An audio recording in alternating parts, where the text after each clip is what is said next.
Attention, attention. IPOB One Family. This announcement is for those outside of the USA that wish to donate to the Eastern Security Network Fund that is based in the United States. Because of the fees that donators have to pay the bank when sending wires, we recommend that if you're sending less than $250, that you donate through the IPOB USA website. It's fast, simple, and less expensive for you. Go to our website, www.ipobinusa.org/donate. That is www.ipobinusa.org/donate and make your contribution. When it comes to keeping our people safe, every bit counts. After all, the security of our communities is our responsibility. Let's make this happen together.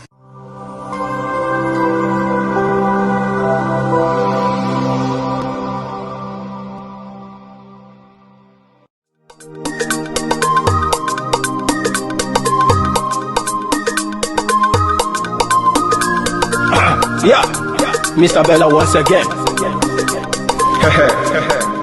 Wisdom, heal it, come on.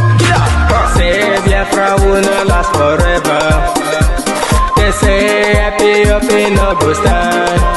What did they know? What do they know? What do they see? What do they see? If you give me a gun, I will shoot them aside. If you give me a gun, give me a gun, I will shoot them aside. If you give me a gun, I will shoot them aside. If you give me a gun, give me a gun, I will shoot them aside. If you give me a gun, I will shoot them aside. No, no, no. Biafra will live forever. Oh yeah. Biafra will live forever. Oh yeah. Biafra will live forever. Oh yeah. Biafra will live forever. Oh yeah. Biafra will live forever.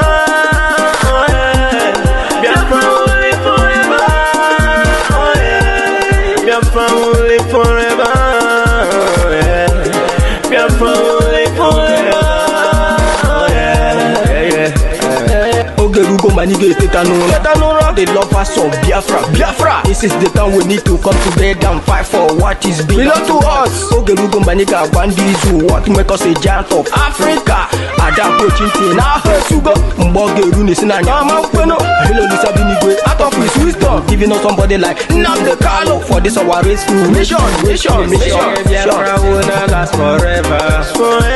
They say happy up in no go stand. What did they know? What do they know? What do they see? What do they see? If you give me a gun, I go shoot them aside.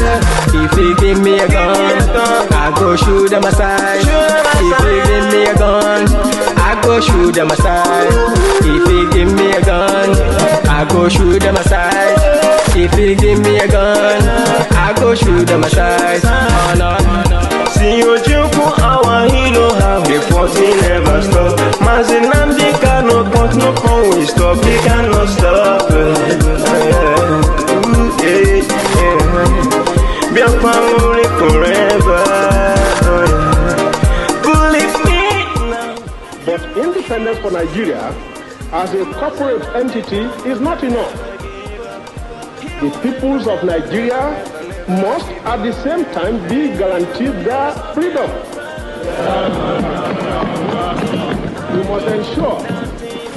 We must ensure that in an independent Nigeria, individual citizens throughout the land enjoy liberty, human dignity, and equality under the law.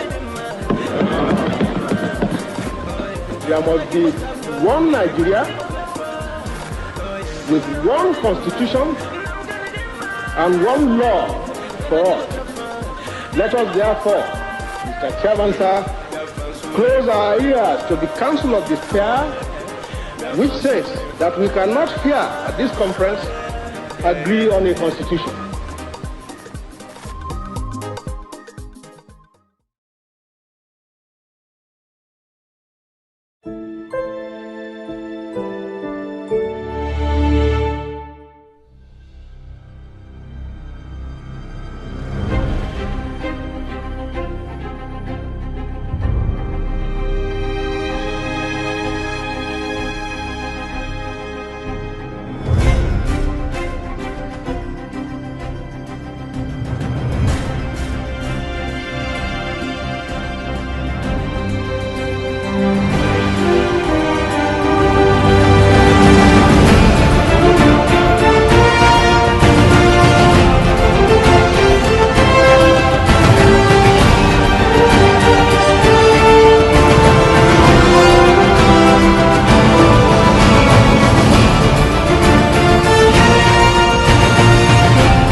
evening, good morning, good afternoon, depending on where you are watching from.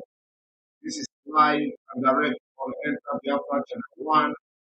This day, the second day of October 2021. We have come to analyze the press or the speech, the so-called the independent speech of the president. You can see we do not have time to waste. Sound all right? So we not go back on point.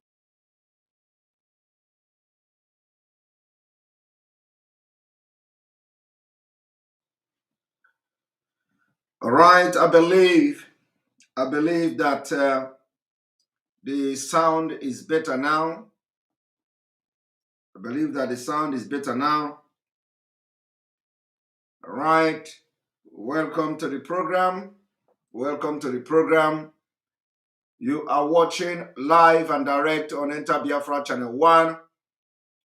The analysis of the Independent Day speech of the fake man in Asorok. I want you all to pay attention to something we are going to do this evening for you to understand the work the Islamists, bandits, jihadists, extremists like the man in Asorok and the presidency of Nigeria they are doing. I want you to understand one thing. For those who don't believe yet that the Islamization of Nigeria is real, I pity for you. I really pity for you. Because those who do not listen, we always end in a very sorrowful way. Very, very sorrowful way. So I have come today to bring to your notice some of the reasons why we believe that if you do not join hands to destroy Nigeria now, Nigeria will destroy you. I want everybody to pay attention very attentively. You see, when they tell you you do not have right to talk, tell them that your rights start when their own rights stop. When they tell you do not have right to request and demand for your freedom, tell them where their laws stop is where your own right start.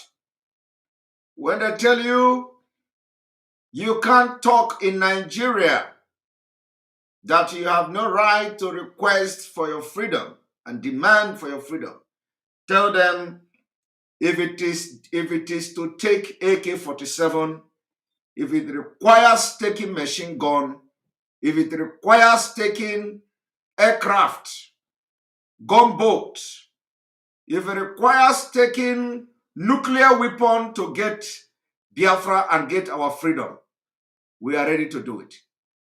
And time shall tell. Tell them that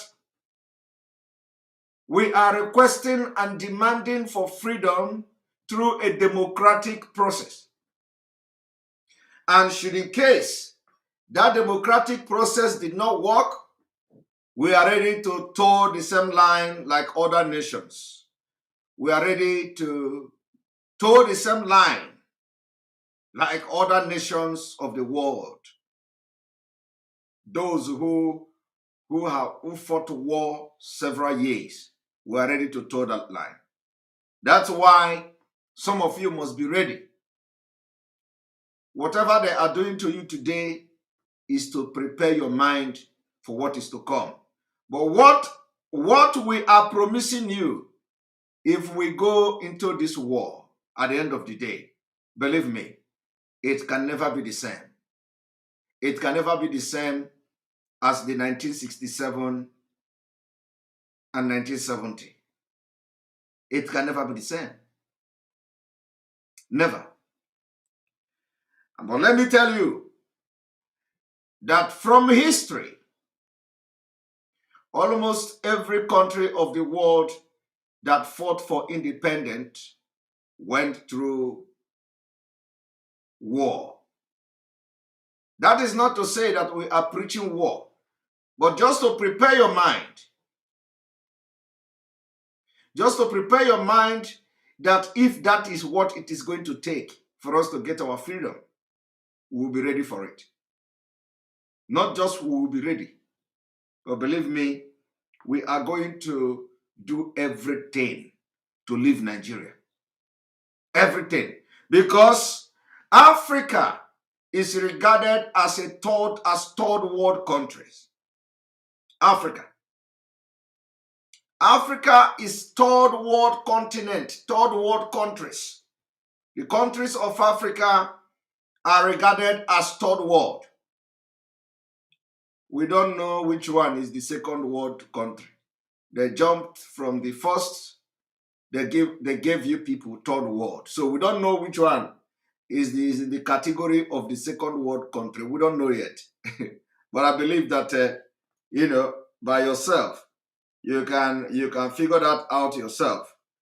Which are the country that you can look at today and say they are the second world country. So, we are not just here to romance word. We are here and we mean business. So the third world country you are is that everything that works in the West, that is the first class countries, doesn't work for you. What it means is that the right you have as, the right the people in the first class or first world country have, you as an African black, you don't have it. Okay? You don't have right to demand for Brexit. You don't have right to go to the European Union and walk up to the European Union and demand that you want to Brexit. Okay? You don't have that right. That right is only the property of the people in the Western world and America. We also understand that some of these countries fought war,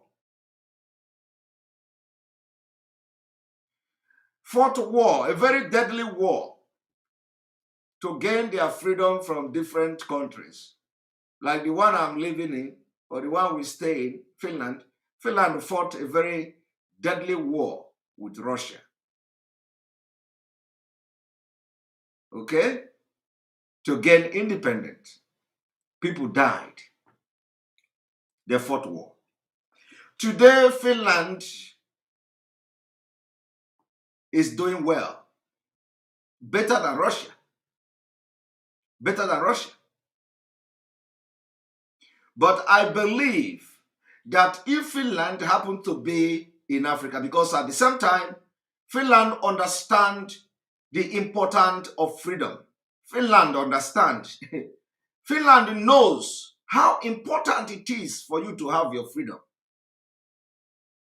During the Biafra war,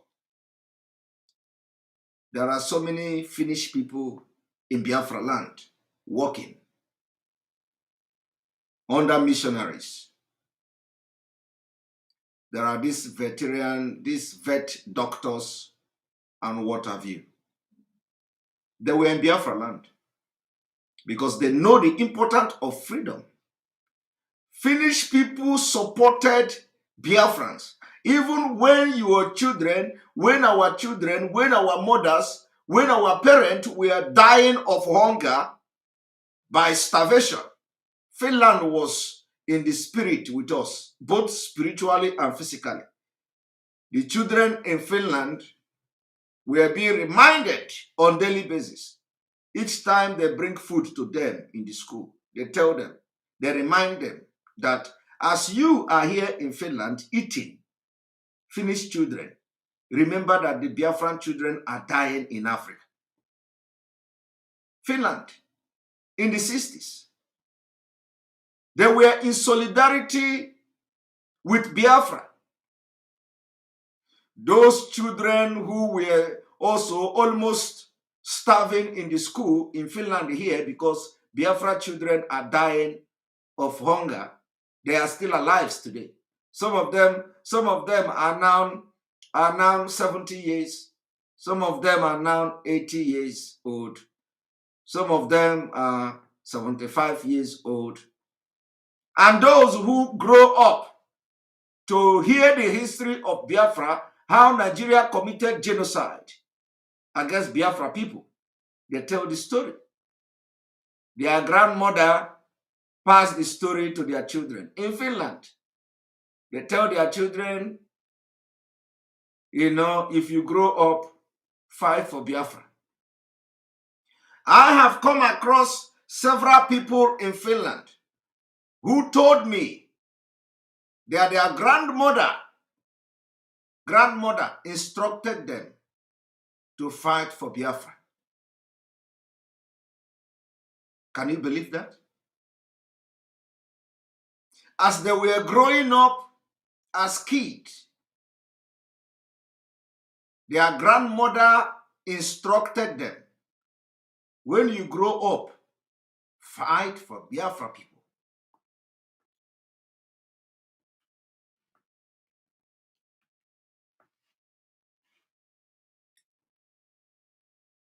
Some of you don't know.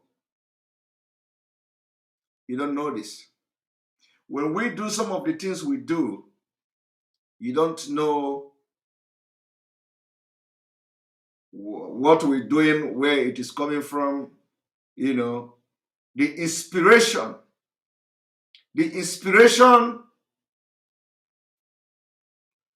of how we put time and our energy in the struggle for Biafra.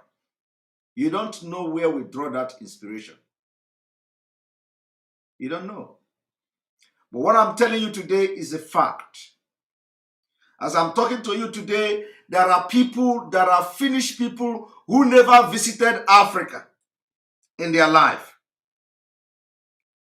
But their parents, their grandparents told them, if you have the opportunity, fight for Biafra. Some of them, this story were told to them in 1970s, in 1980s, and it lived in them. Some of them may have forgotten the story of Biafra, but you know what? That is why God put people like us in this country. It is the reason God put me in this country.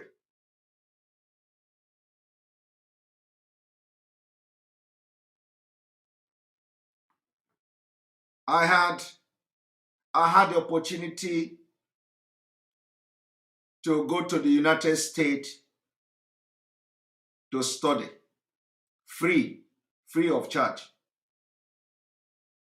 About 5 or 6 universities in the United States gave me scholarship, full scholarship, free of charge. Schools in the United States all the schools were running after me. Come to us, come to us. I have almost about 5 different universities in the US sending me I-20 the same time. If you know what is I-20. I-20 the first time. At the same time, I have so many universities in the United States. They gave me scholarship to come and study in the US. I may have shared this story, but I want to share this in a very different way. And the records are there. I was given a scholarship by University of Southern Alabama.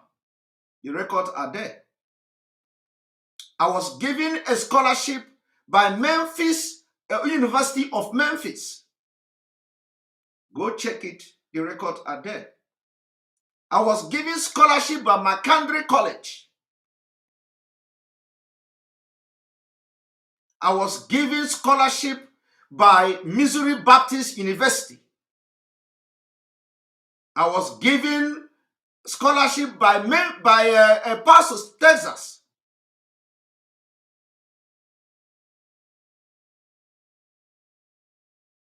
But you know what? I didn't go to the United States.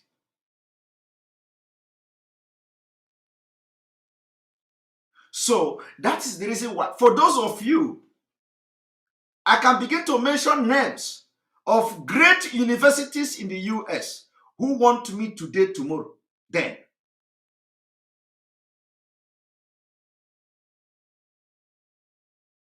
For those of you who find yourself in the US and you are a Biafra, it is not everybody, but there are specific individuals that your reason for being in America is to participate in restoring Biafra. So when God brings me to Finland, it is for a purpose.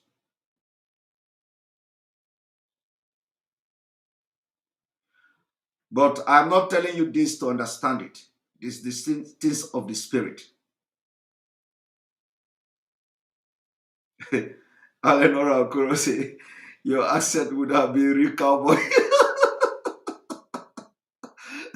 So Alenora, you are only worried about about this Texas cowboy, right?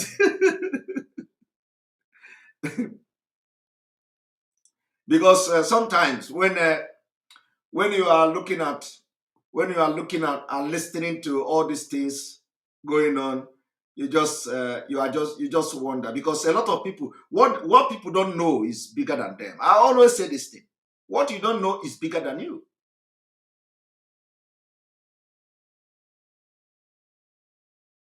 So a lot of people in this Finland you see, they know the history of Biafra more than some of you that are shouting today on social media. People in Finland, Finnish people, not black, not Africa, Finnish people, some of them followed Biafra's war. They followed Biafra history. They followed it because there is some connection. That is a very big connection. That connection is what we are yet to know. Because I still wonder, I am still wondering, I am still asking myself, how come of all countries of the world, Biafra adopted Finlandia hymn as a national anthem, and is a Finnish man that composed Biafra national anthem. I have been asking myself, what was the connection between Biafra and Finland? But you know, the people of today are not interested in digging out something.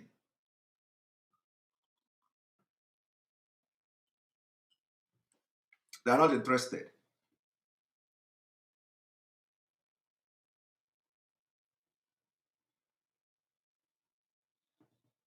I have said this, I have told you this story before.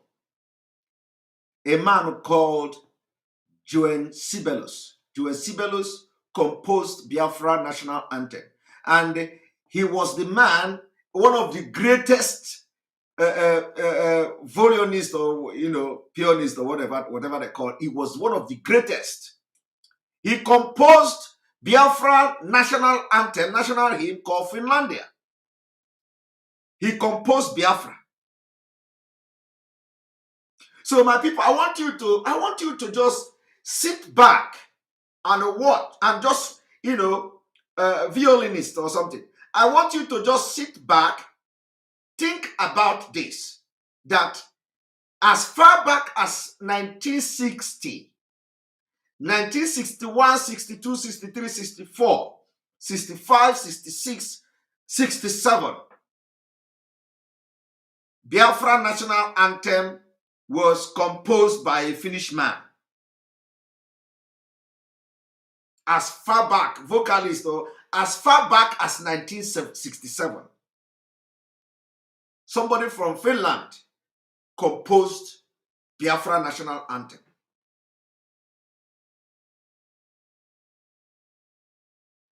I want you to think about it. There is something God is going to do from this country we are. God is going to do something from this Finland. It doesn't matter how you cajole it. It doesn't matter how you mock it. It doesn't matter how you laugh over it. It is the end that justifies the means, okay? The end justifies the means. As I'm talking to you today, there is a church in Finland called the Temple Church. In Finnish, they call it Tempelikirko. The Tempelikirko is a temple church. That temple church, that Tempelikirko, was built during the Biafra Nigeria war. Do you know what Finland people did? Do you want to know what Finland people did? They staged protests against building that church.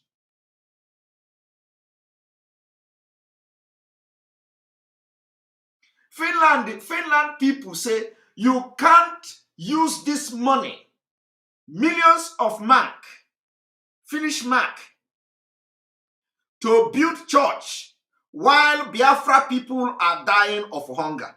Have you ever heard of that story? Do you know about such story? Do you know that there was a heavy protest in Finland telling the Christians in Finland that you can't build that church with millions of marks? Why Biafra people in Africa, Biafra children were dying of hunger, and they want to use money to build church. They cannot accept it.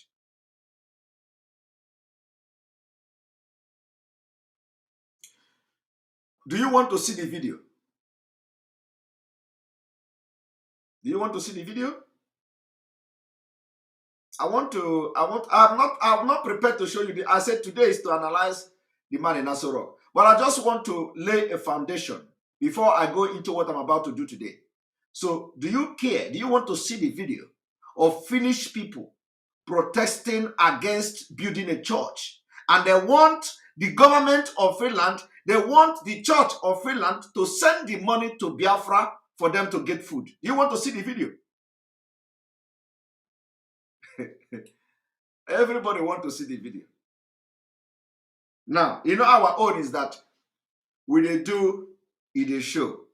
Let me show you video of Finnish people protesting for Biafra, telling the church not to spend millions of mark to build the church, that they should send the money to Biafra. I want you to watch. One moment.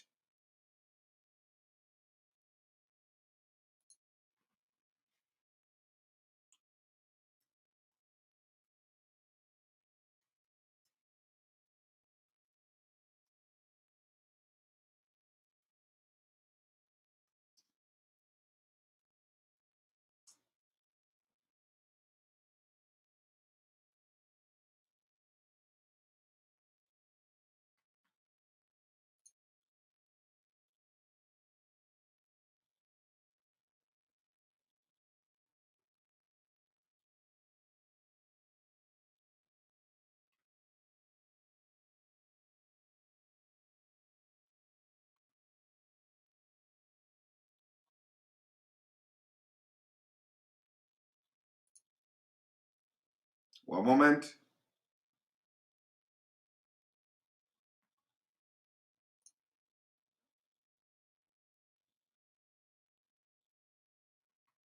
First of all, let me start by showing you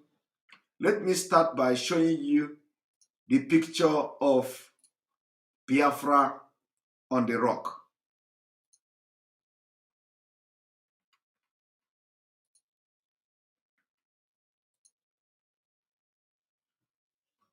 What you see here, you can see Biafra on the rock. As I'm talking to you today, this Biafra you see is still in the rock of this church.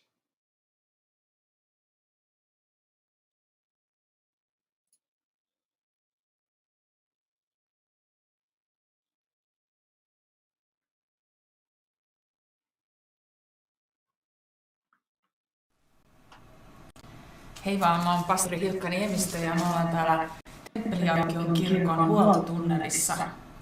Tällaisen yli 50 vuotta vanhan graffitin äärellä. Silloin kun tätä kirkkoa rakennettiin, niin tätä rakennusprojektia aika vahvasti vastustettiin. Kristilliset ylioppilaat maalasivat useamman kerran tällaiset Biafra-viestit tänne kirkon perustuksiin. He halusivat sillä lailla vastustaa tätä kirkon rakennusprojektia. Tämä Biafra viittaa Biafran itsenäisyyssotaa seuranneeseen nälänhätään. Ja näiden kristillisten ylioppilaiden mielestä niin, rakennusrahat olisi mieluummin pitänyt käyttää maailman hädänalaisten auttamiseen. Tällaisen jälkeen he jättivät. Are you seeing Biafra? Are you seeing Biafra in the tunnel?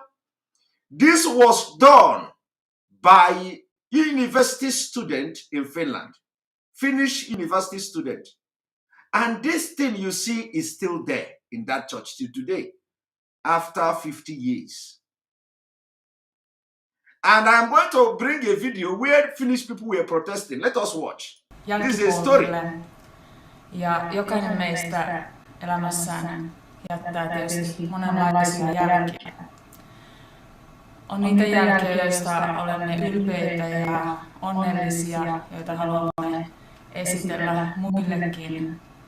Ja sitten tietysti meillä kaikilla on niitäkin jälkiä, jotka mieluummin haluaisimme unohtaa, joiden toivoisimme pyyhkiytyvän pois. Jokainen kohtaaminen jättää jonkinlaisen jäljen mieleen, pienen tai suuren. I do not need to go into this, but let me tell you, I am a child of 20 pounds. I am a product and a survival of children and the generation that were starved to death. And I am very, very angry. I'm very, very angry. Instead of that we cannot get this Biafra, I will turn to a beast. I will turn to a beast. I will become a beast.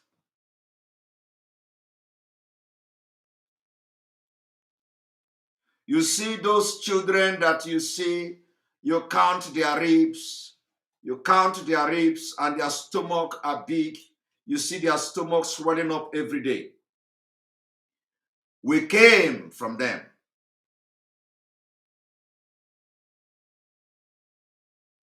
This generation of Biafra, we come from them. We come from their survivors. And you know,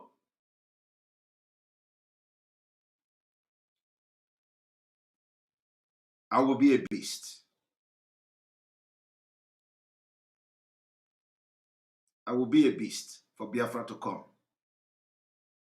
It doesn't matter what you think about it, but I'm telling you now today that 20 pounds,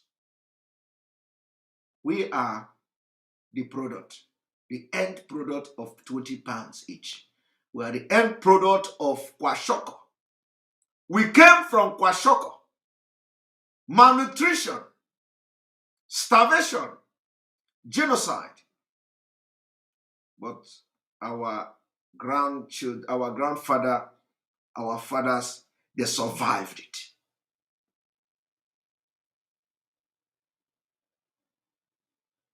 They survived it.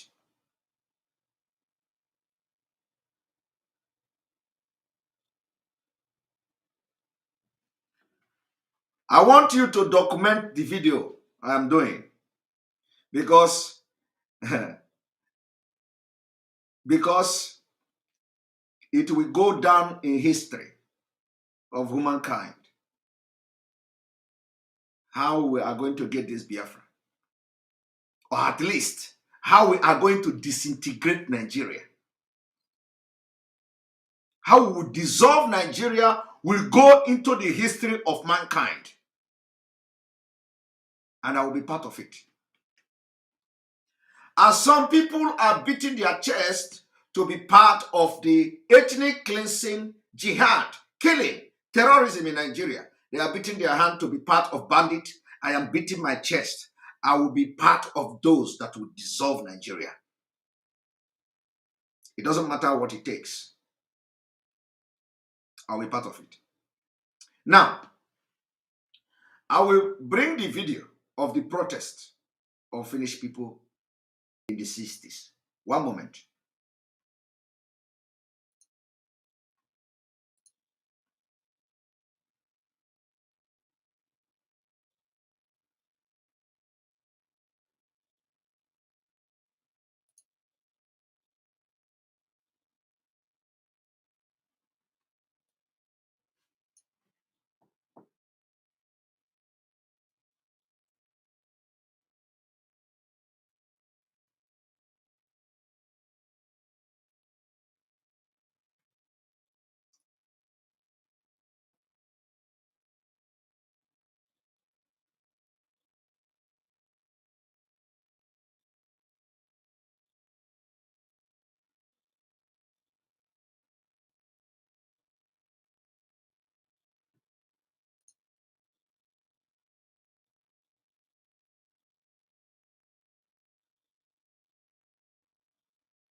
One moment.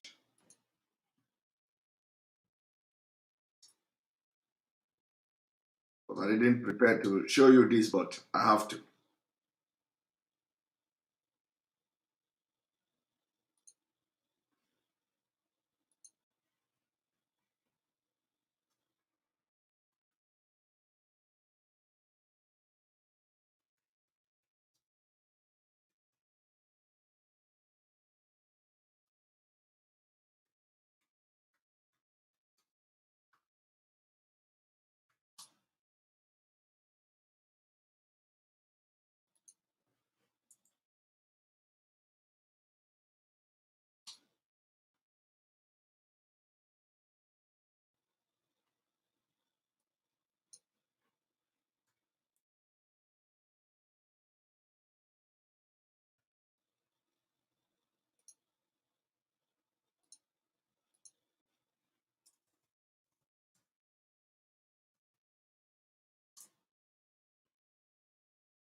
Do you see that? This is Finland, 1960 something. Look at it. This is Biafra. I am coming to bring the video of the protest. One moment. Let me play that again.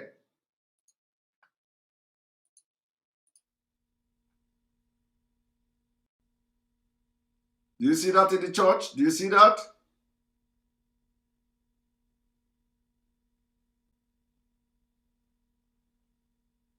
This was the construction. And when you look that, it is not only here. I want you to look here as well. When you look here, you see another Biafra there. This is during the construction of this big church.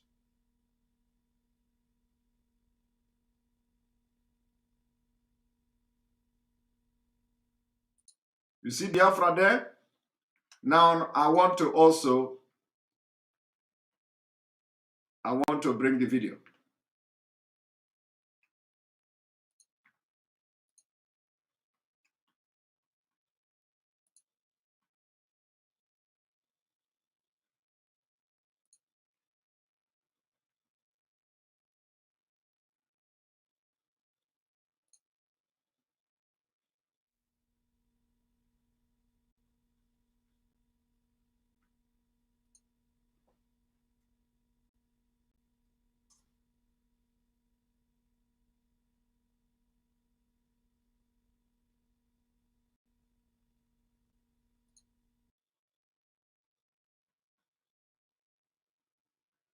One moment.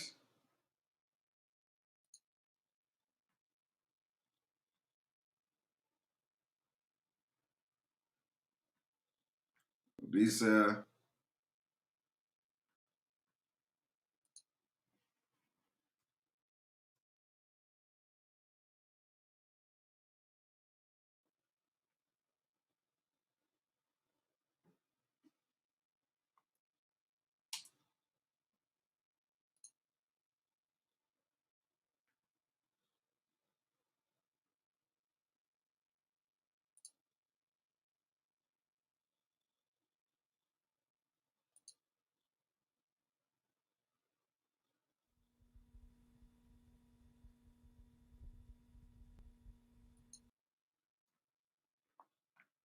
also they tried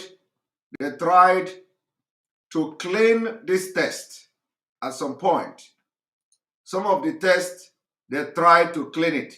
So let me bring to you the time they'll try to clean it. Look at.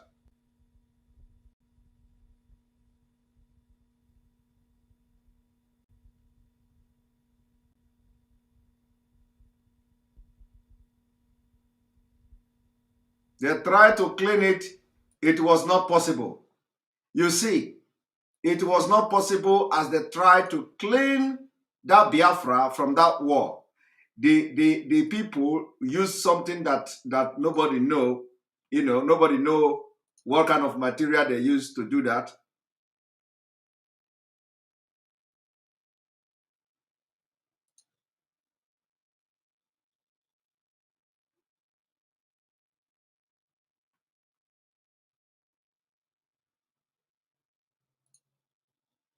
I'm still looking for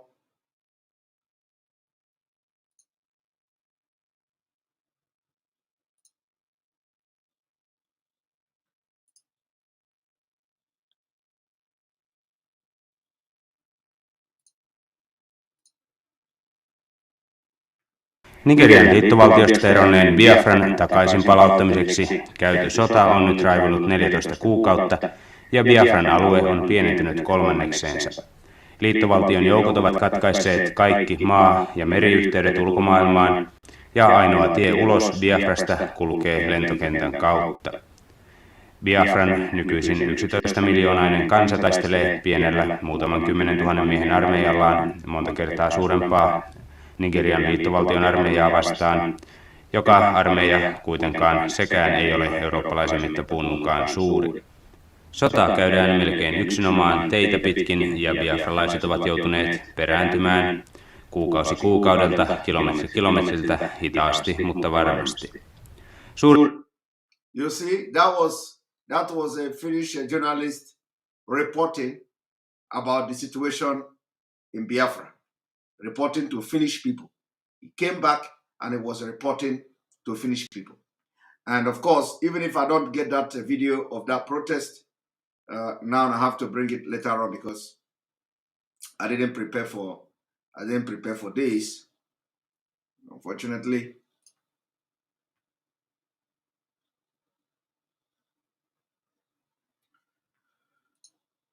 One moment.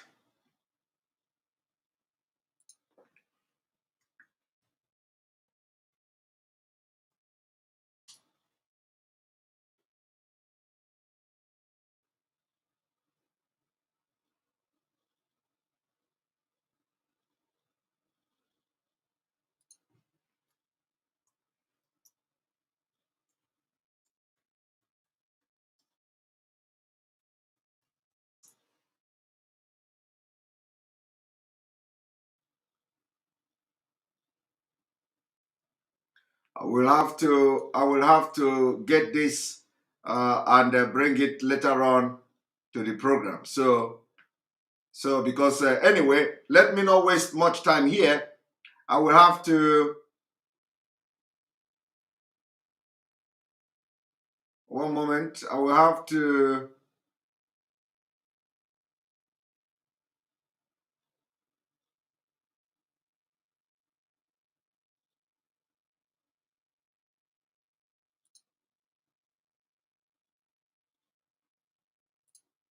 Nigerian liittovaltiosta eronneen Biafran takaisin palauttamiseksi käyty sota on nyt raivollut 14 kuukautta ja Biafran alue on pienentynyt kolmannekseensa.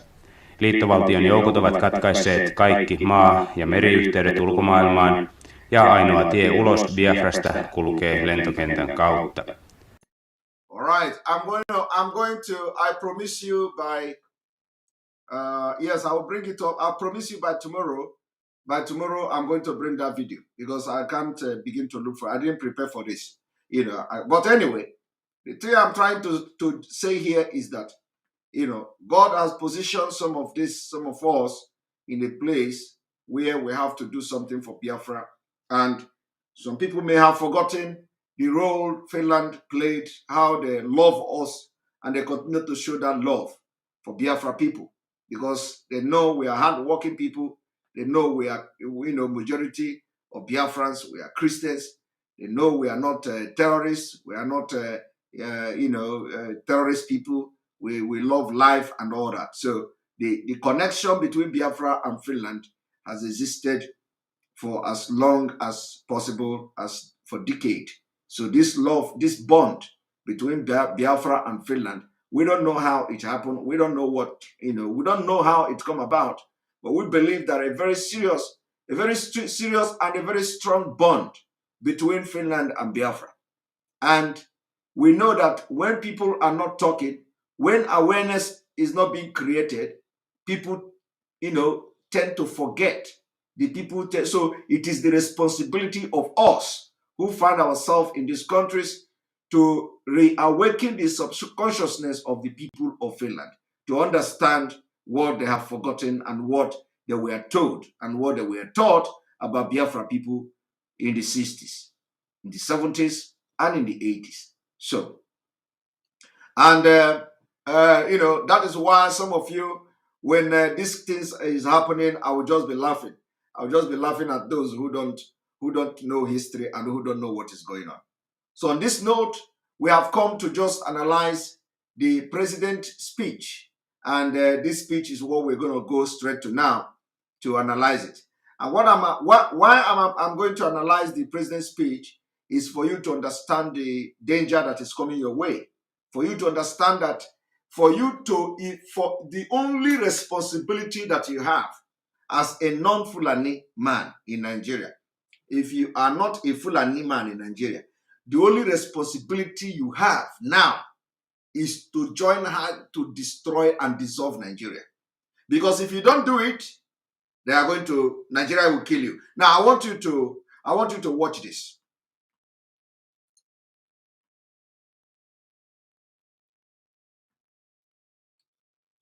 If you do not destroy Nigeria, Nigeria will destroy you.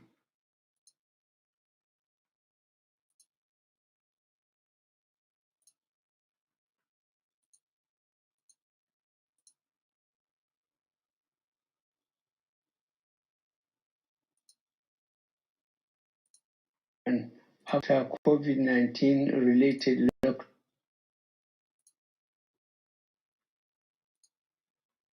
And first of all, I will have to apologize for bringing this man to the screen because I know a lot of you will not like him and you will not like seeing the video. But guess what? You need to watch and listen to what I'm about to do.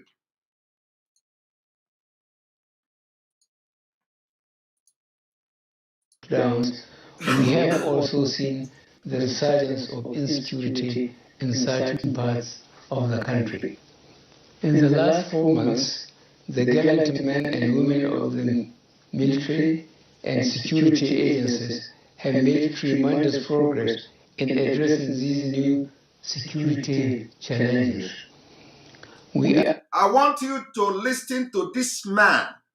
He said there has been some security challenges in some certain part of the country. In some certain part of the country. Is there any part of the country, is there any part of Nigeria that you don't have security challenges now? Why is he saying in certain part of the country? You see, why he said that is because they don't regard terrorism as security challenge. No. This man, the entire presidency, the judiciary, the Nigeria Senate, National Assembly, the IG of police, all these people, they don't regard Boko Haram as security challenge. They don't regard terrorism as security challenge. They don't regard bandit as security challenge. They don't regard Fulani herdsmen as security challenge because they sent them. The only thing they regard as security challenge is nnamdi Kanu and me and you and Biafra people. We are the only people that they regard as security challenge. And do you know why? Because we are the only people that understand what they are trying to do. We are the only people that understand that, understand the evil they want to do. And we want to stop them. And we have stopped them. And we are stopping them. That is why they see us as a security threat. So the security threat is not for the betterment of you. No. The security threat they are talking about is the security threat of the conquest of Nigeria, preventing them from killing you and turning you into Islamic Caliphate. That is the threat they are talking about. Otherwise, why would this man mention nnamdi Kanu, mention Sunday Igbo, and mention the supporters, according to him? He refused to mention the Boko Haram sponsors, bandit sponsors, that have been alleged to be controlling the government of which he is the president. He refused to mention them. He refused to mention the people that the Dubai government have identified and forwarded their names. And he refused to mention almost 400 the Bureau charge people they arrested as the sponsor of terrorism in Nigeria, because these people are the people they are sponsoring. So they are not security threat. The only security threat in this man is Sunday Igbo and nnamdi Kanu. And you know what? Your governors cannot say anything. Your governors cannot say anything. Their brain doesn't work in this kind of... Their brain will only work how to capture nnamdi Kanu and how to begin to send hired assassins to start killing people in the southeast, carrying Biafra flag, so that they will say it's ESN. That is the only time the brain is working. I want to ask all the governors from the south today, why are you people not asking questions? Why is this president so much concerned about nnamdi Kanu and Sunday Igbo, and forget the people that have shot down aeroplane in Nigeria? Forget the people that have killed thousands and thousands and thousands of soldiers from the south. Why? No, I am asking you. Do you know the motive? Do you know the reason? The reason is because they want to take over Nigeria. They want to turn Nigeria into Islamic State. And the turning Nigeria to Islamic State requires terrorism. It requires terror. They need to come and kill you.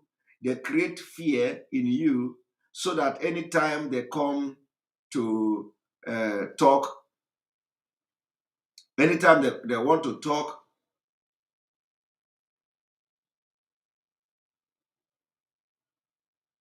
anytime they want to talk, they will somebody is writing something. Anytime they want to talk, they want to just come, give them arms, kill you, and you don't see the government rising against them. Okay? I want you to listen to this.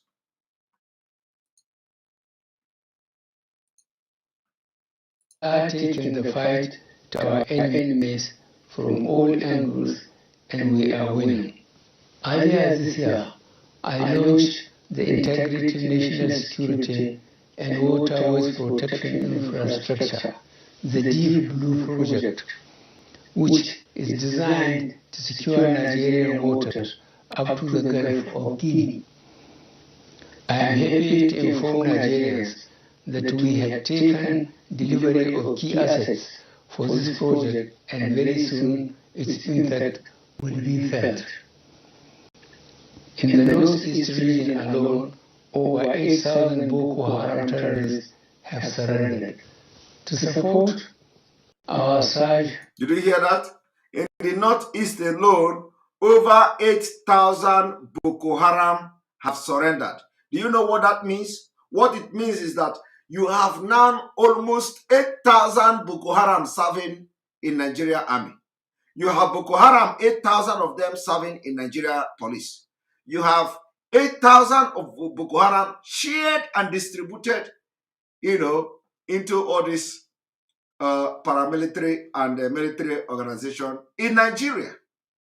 And you are wondering the increase of sabotage, the increase in ambush, the increase in killing, including entering NDA to kill.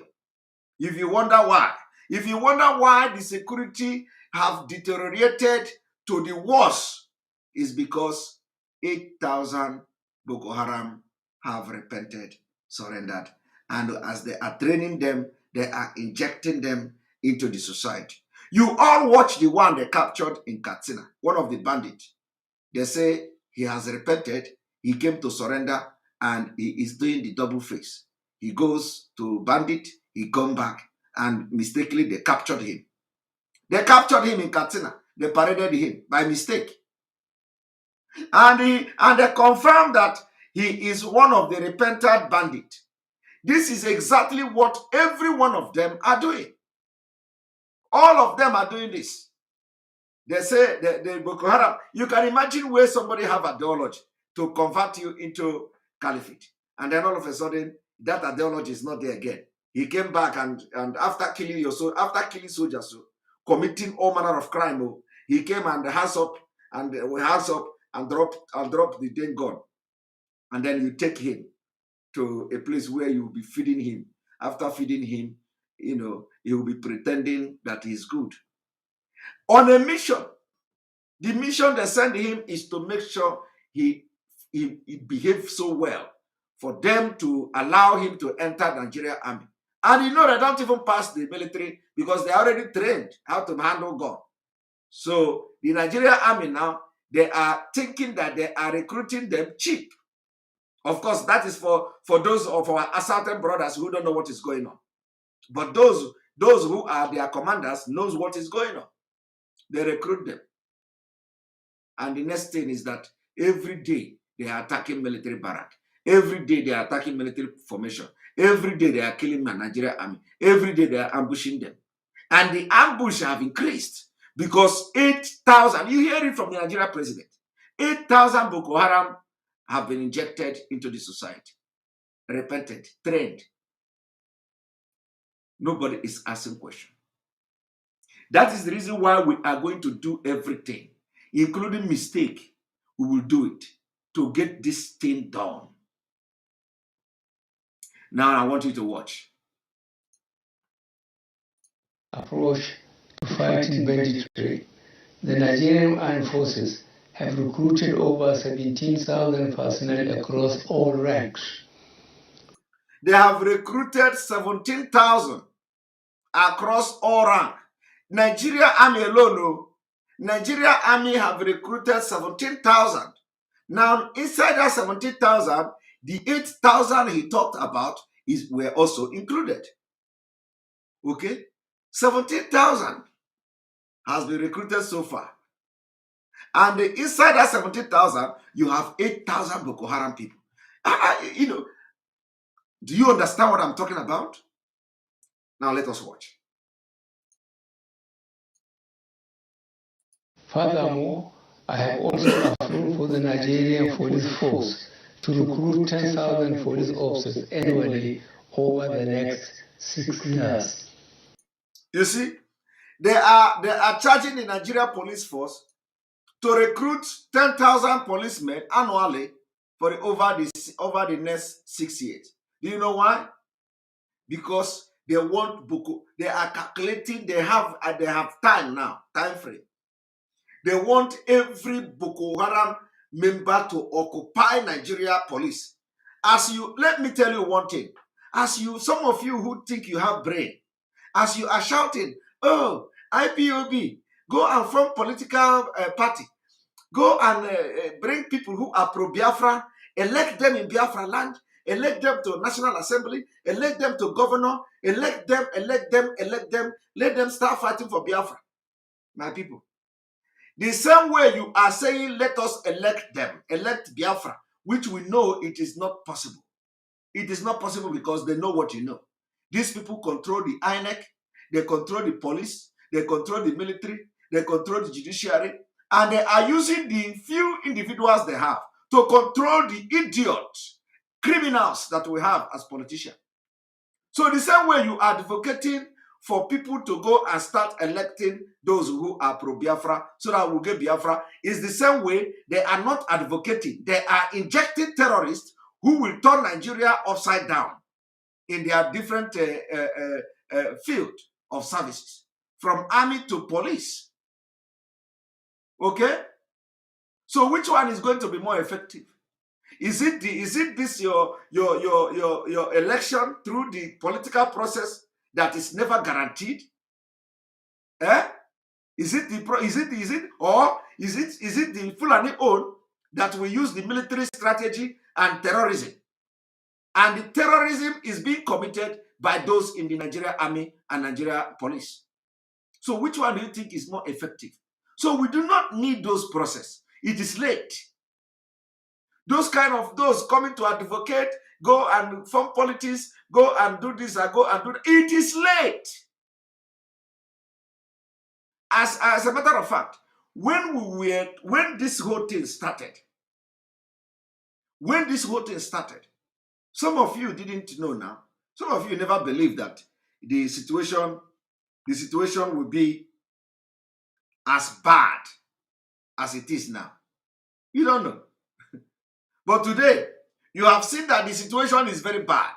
So you want to go through a political process because of one reason or the other. Some people say they have 3 agendas: political process, legal process, and diplomatic process. And they are ruling out war. Even if you have everybody in the National Assembly to say they want Biafra, you think Fulani will give you Biafra? Oh my God. Hi. Even if all the senators now come to say they need, you think Fulani do you not see what happened in Amazonia? Didn't Amazonia representative demand for their freedom in their National Assembly? Did they give them freedom? I am asking because, some of you, I don't understand. And you people will talk. You will refer us to Amazonia. Some of you will share video. Look at Amazonia representative talking at the National Assembly. That you tell us that is how to do it. At the same time, you rule out war. But Amazonia is fighting war. Amazonia is fighting war. Didn't their politician fight for them at their National Assembly? Did that give them Amazonia? You see, sometimes those who think that they are educated are really falling our hand.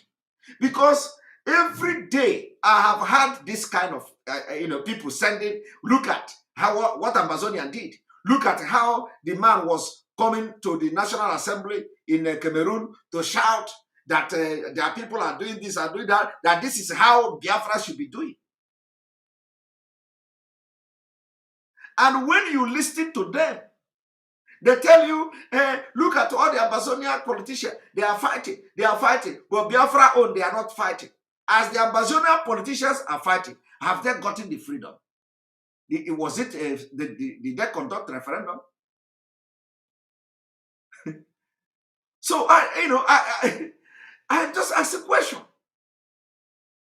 Okay? So what is it that you want the politicians from Biafra land to do?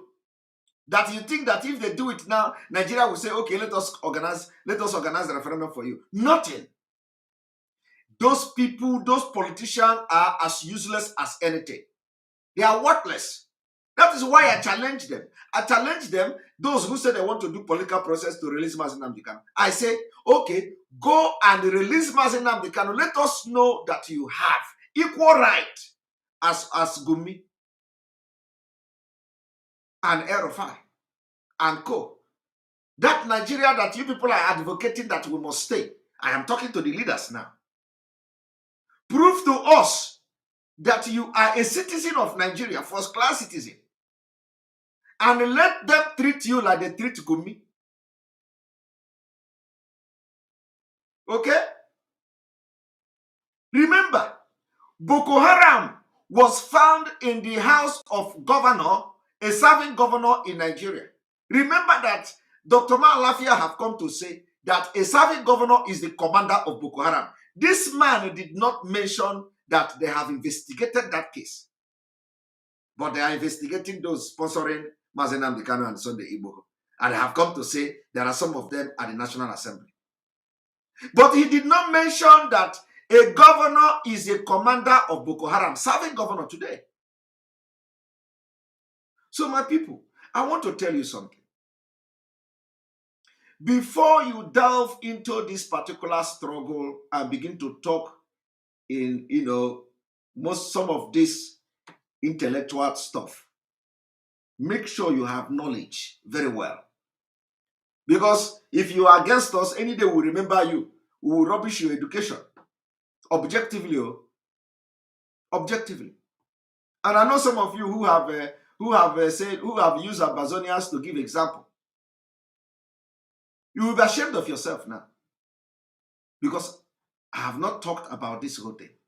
Every day you are sending a video of Ambazonian people rioting at their National Assembly, declaring that they want freedom, declaring that that is how the Biafra senators should do it. That is how Biafra should do it. Why your own politicians not supporting you? Why are the governors not supporting you? They should do it like Ambazonians.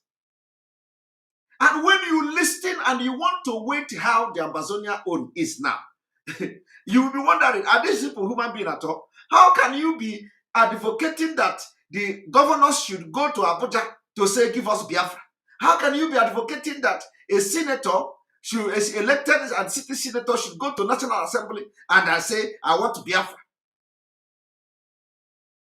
As if even if they do it, they are going to get the Biafra. Never. So if you want to use Ambazonia politicians to give us example, tell us what is going on in Ambazonia. Have that given them the referendum? Are they not fighting today? Are they not fighting the war? They are fighting the war. They are fighting the war. Now, the question I have to ask you now is that move that the politician made and going to the assembly to shout for Ambazonia referendum or shout that they are being marginalized, what impact did it make? It didn't make any impact. The only impact you say it make is that it shows that the politicians are supporting them. But he did not give them freedom and can never give them freedom.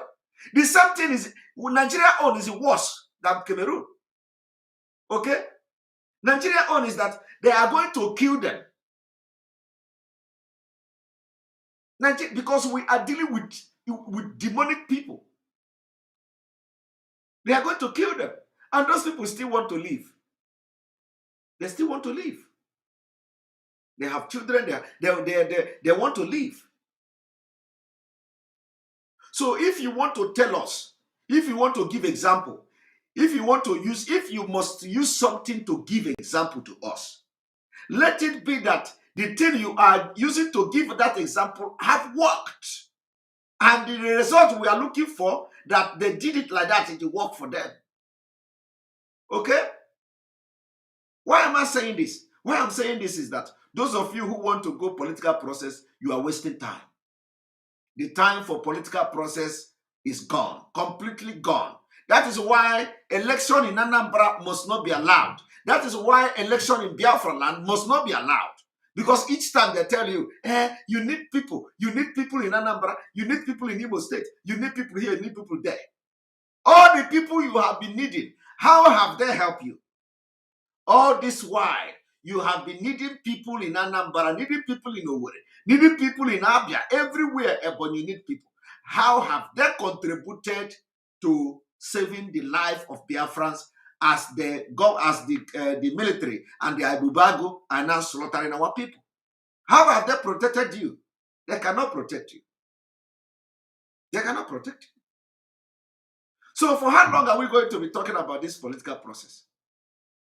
Huh? My brother, you are in a third world country. Third world country, you are regarded as animals. You don't reason well. Oyibo man, all those people controlling the ICC, those people controlling the United Nations, those people controlling America, Europe, and they regard you as animals. Third world, that is what you are. And you have never proven them wrong. You have never, the point is that the government of these countries in Africa, they have never proven to be what they are, what these Europeans say they are. They have always proved them right. Otherwise, in Europe here, somebody will wake up and say, I want to Brexit. And this United Kingdom will rise up and conduct election, referendum for Brexit. Within few years, they will begin to discuss it and they will begin to do it, and before you know it, Brexit happened. But we are still shouting for Biafra. And who is responsible to at least influence Biafra? The same Britain. The same Britain. The same Britain that right is before your own very eyes. Britain exited from European Union by referendum.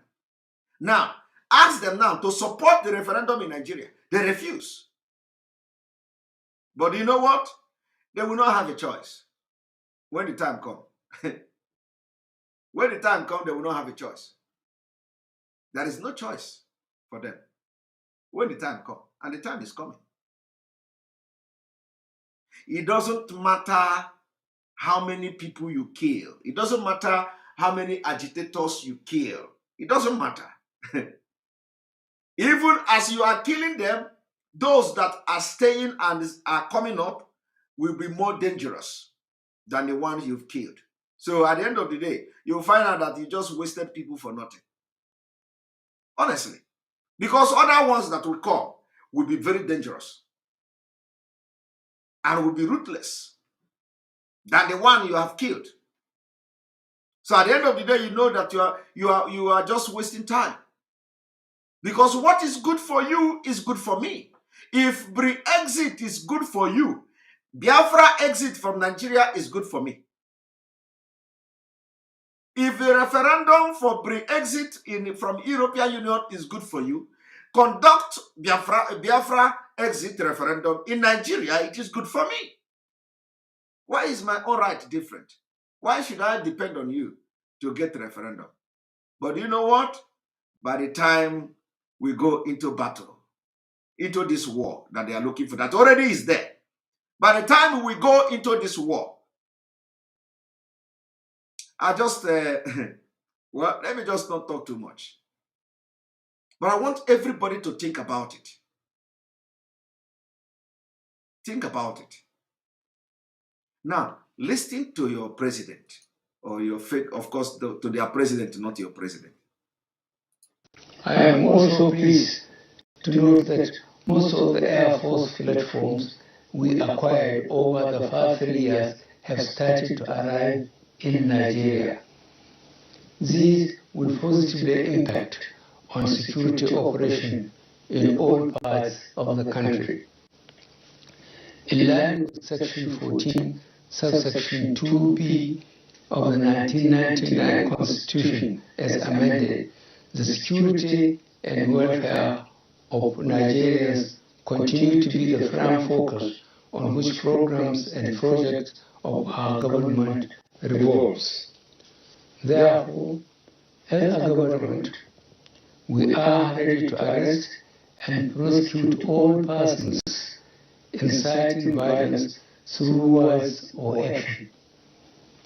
Our resolve for a peaceful, united, and one night. They are ready to arrest all people inciting violence, but they are not ready to arrest the sponsors of Boko Haram. They are not ready to arrest Boko Haram, bandits, and Fulani herdsmen. They are not ready to arrest Sultan of Sokoto, who is hiding under traditional office and sponsoring terrorism and caliphate in Nigeria. No. Are you not getting it? Okay, those people inciting, and Gumi is still not. Gumi own is not inciting, no, because Gumi is fighting for Islamic State in Nigeria, so his own word can never be an incitement. But I want to arrest everybody that is inciting. I want you to watch. Nigeria remains resolute and unwavering. That said, our hope is not to fight for peace. We can always settle our grievances peacefully without spilling any blood. I will therefore take this opportunity on this special day that symbolizes the unity and oneness of our great nation to ask all Nigerians to embrace peace and dialogue, whatever your grievances. The seeds of violence are planted in people's heads through words. Reckless utterances of a few have led to losses of many innocent lives and destruction of properties. Such unfiltered and unsubstantiated lies and hate speeches by a few evil persons must be stopped. Our media houses and commentators must move away from just reporting irresponsible remarks to investigating the truth behind all statements and presenting the facts to readers. Now, what have the Nigeria NTA or the Nigeria mainstream media, investigated about the sponsor of Boko Haram, about 400 people that were arrested, about those in the government of this man, about the governors being the commander of Boko Haram? What investigation, who have carried out investigation to tell us whether that was a lie? Also, you see the Yoruba, our Yoruba brother, the retired naval officer, Kunle, he came to say that he have interrogated the people that are working in this particular government now, and they are the ones sponsoring Boko Haram. He said it. Everybody watched it now on channel television. Why didn't this man mention that? He will not mention it. He omitted it because he knows that if he dare to say it, that man is ready to come and scatter the remaining table that is remaining. So he omitted it. But actually, that should be the biggest topic to discuss. That the government of this man, the government have top government official funding and sponsoring the takeover of Nigeria, Islamization of Nigeria. Of course, I don't, if you go to court, you don't discuss the things that, you don't bring out the things that will nail your client. So you have to always bring the one that affect the other person. But your own, you hide it. The one that is going to affect your client, you pretend as if you didn't see it. That is exactly what is happening here. If you have been to court, maybe you have some kind of a criminal client or something like that, and then you are presenting some argument. You don't go and bring something that will nail your client. You can't do it. So what you do is that as you are trying to defend your client, you overlook some things that allow the other opposite lawyer to bring it forward, and then you can make comment if need be. Sometimes, if you know that the thing will even go further to damage the thing, you just they ask you, do you have more comment? I don't have any comment. That is what this man did here. So he did not talk about the pressing issue, which is the government officials, top government official in his government sponsoring Boko Haram. He omitted them. He began to discuss about nnamdi Kanu and Sunday Igboho, and then those who are in the National Assembly. I want to ask you, is that not enough proof that this man and the government of the day want to take over Nigeria and turn it into Islam as an Islamic state? What is it that you want to see for you to understand why we are shouting on top of our voice and that we need our freedom before the thing gets late? I want you to watch. We must all come out and speak against the lies being peddled. At this point, I would want to sincerely appreciate the large number of our traditional, religious, and community leaders, as well as other well-meaning Nigerians who, in their various fora, are openly spreading the message of peaceful coexistence and conflict settlement through dialogue in their respective communities. Nigeria is for all of us. Its unity is not negotiable, and its ultimate success can only be achieved if we all come together with a common goal of having peace and prosperity for our nation. We shall continue to work on dialogue-based solutions to address legitimate grievances, but we remain ready to take decisive actions against secessionist agitators and their sponsors who threaten our national security. The recent arrests of Nnamdi Kanu and Sunday Igboho and the ongoing investigation being conducted have revealed certain high-profile financiers behind these individuals. Did you see that? The arrest of nnamdi Kanu and the arrest of Sunday Igboho have revealed high-profile individuals sponsoring them. Now, let this man tell us, where are those individuals that the United Arab Emirates jailed and they mentioned their name in the government? Where are the people that Kunle mentioned that they are the sponsor of Boko Haram and the jihad that want to Islamize Nigeria in his government? Where are the people that Dr. Malafia said that Boko Haram, repentant Boko Haram, told them that a commander is the governor, current and the serving governor of Nigeria, in Nigeria state? Why haven't these people, why is this man not telling you that the investigation showed, yes, that it is actually true, or that the investigation showed it was a lie? He ignored it. He ignored it. But here, he is mentioning Sunday Igboho and nnamdi Kanu, the only two people who is trying to stop them from this evil agenda.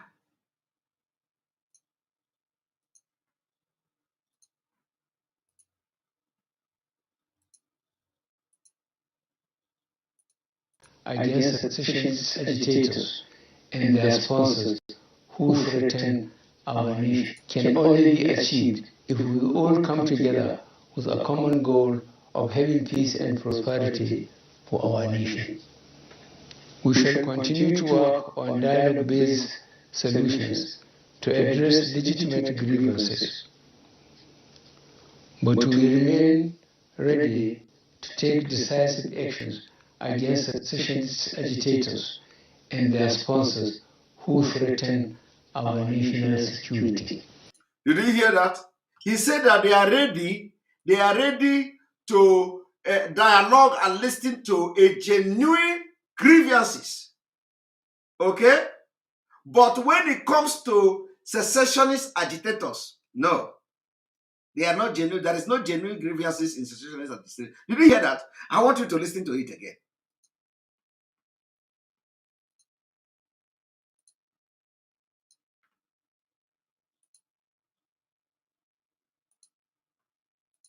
Well-meaning Nigerians who, in their various fora, are openly spreading the message of peaceful coexistence and conflict settlement through dialogue in their respective communities.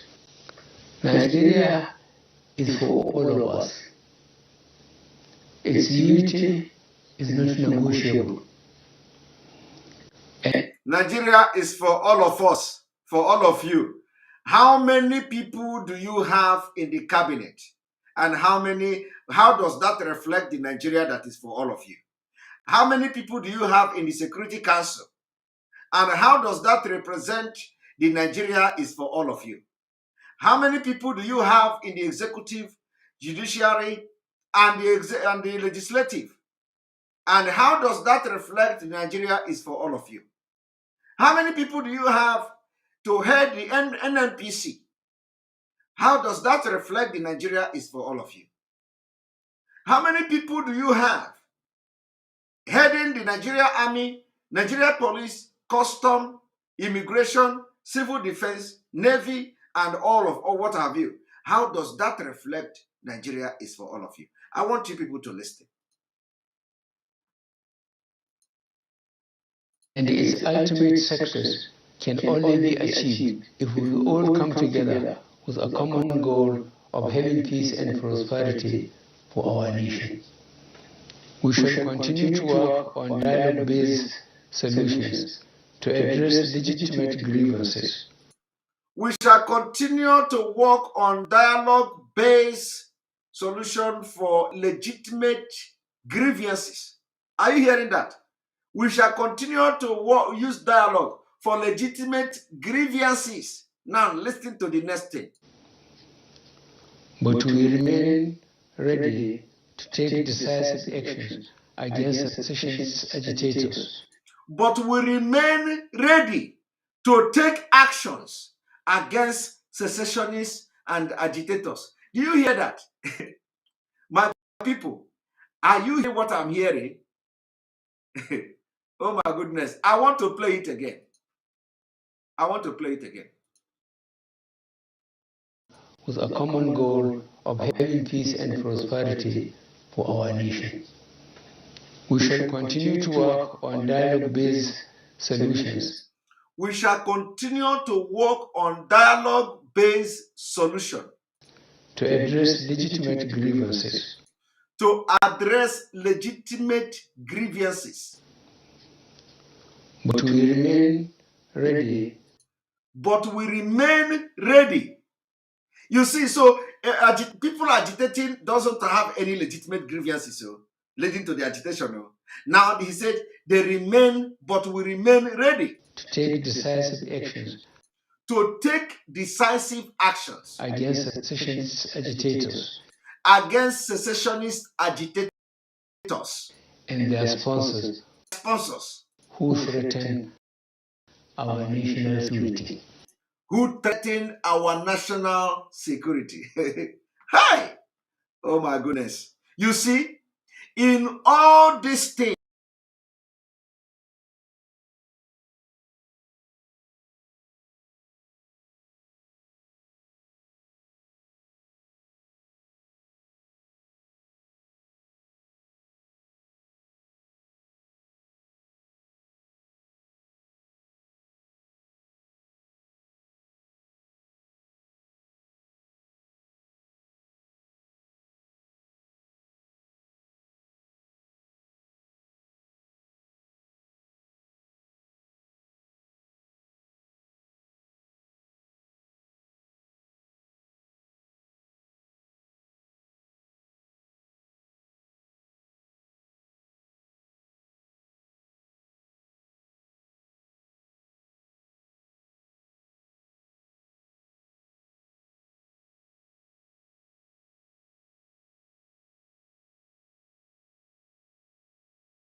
Yes, sorry, I don't know what I don't know what happened.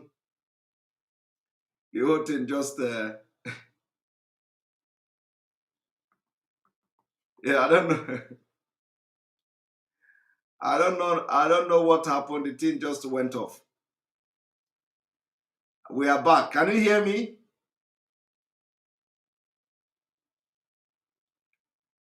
Can you all hear me? I just disappeared though. I just disappeared though. Can you all hear me? All right. So let us continue.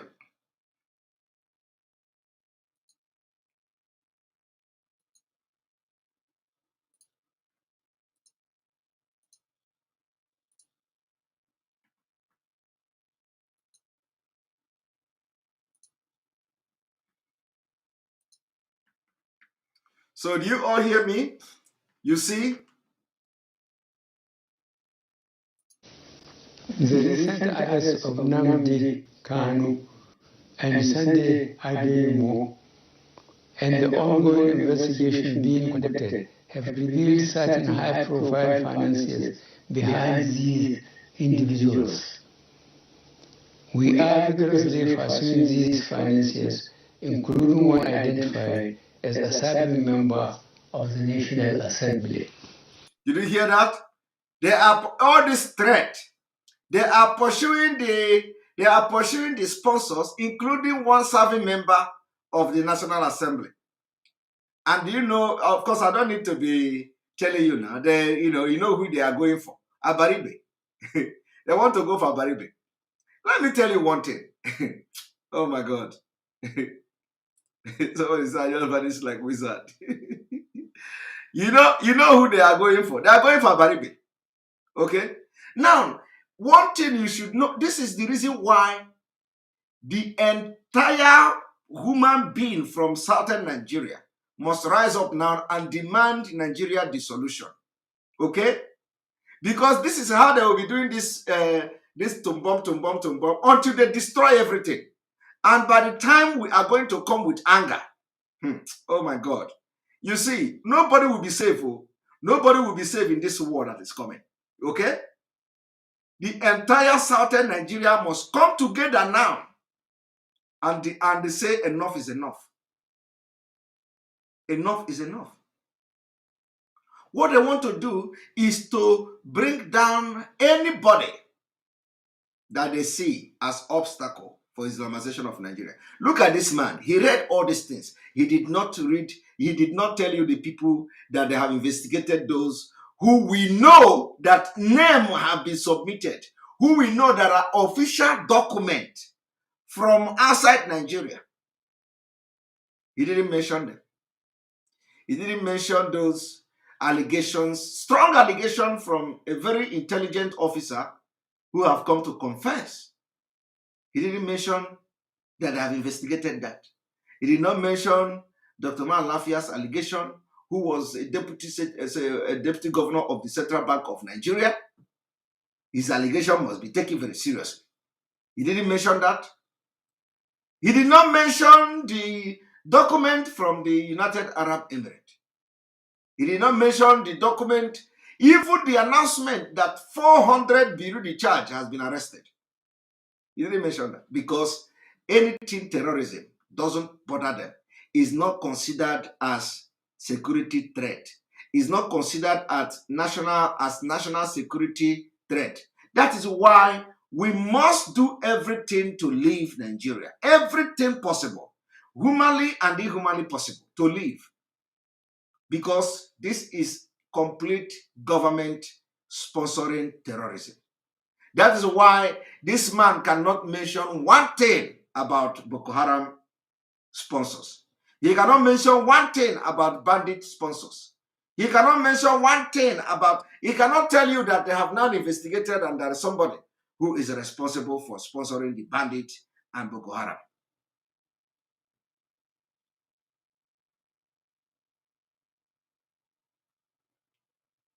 Let us listen to him for 1 minute.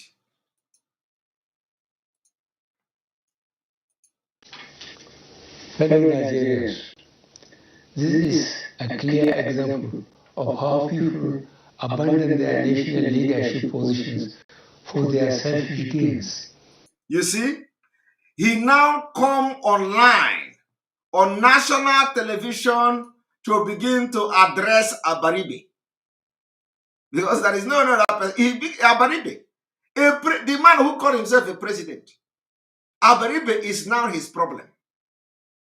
He left the people that are killing and bringing down aeroplane in the north. He come to national broadcast to mark 61 Independence Day. He is talking about a senator. Senator Abaribe. Meanwhile, a serving governor, the founder of Boko Haram, was arrested in the house of a serving governor.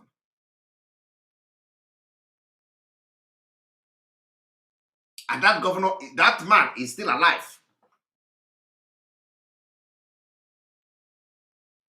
And they are yet to, and they are telling you now, no, it is not coming from us. They are saying a serving governor now is the commander. Previously, Boko Haram, the founder of Boko Haram was arrested in the house of a governor in Abuja. And that governor is still there. El Rufai is there. El Rufai, a bandit confessed in Katsina, say El Rufai knows where they are. This man refused to mention El Rufai. Gumi have been visiting and advocating for bandits in Nigeria. Gumi say he doesn't go through the back door, that is, goes through the front door. This man did not mention Gumi. I want you to understand what is coming to you. Because when we say it, you say, no. How can they Islamize Nigeria? Look at it here. Hello, Melo. Michael Elvis. Thank you very much. Hello, Melo. Hello, Melo. Okay? I just want you to understand what is going on. That is why people like us are having sleepless nights, talking about these things. And as they are bringing this thing like this, as they are making this statement, we will use it to back up our claim, our earlier claim, and the claim we are going to make in the future. Because without this type of broadcast and this type of speech this man made, of course, I know some of you, but at least this one have added value to our claim. This Independence Day speech have added a very big value. So even if you don't know something before, and if you don't know something after this one, my brother, you may be the one that will be a victim. And you don't blame anybody. Think about it. Think about it. If you do not destroy Nigeria, if you do not join hands to bring Nigeria down, Nigeria will destroy you. Our message today is that join hands to destroy Nigeria before Nigeria destroy you. On this note, I'm going to stop here. Tomorrow we continue again, and I say good night. May God bless you. May God bless Biafra. May God bless Oduduwa Republic. May God bless Middle Belt. May God bless Amazonia. May God bless IPOB worldwide. May God bless nnamdi Kanu. May God bless ESN. May God bless all of you who are always here to share and make sure that this message reaches to everybody. We don't want to be staying very long. We want people to be watching this video and so that it will serve its purpose. Thank you very much. We continue from where we stopped today. May God bless you. I love you all. Good evening from here.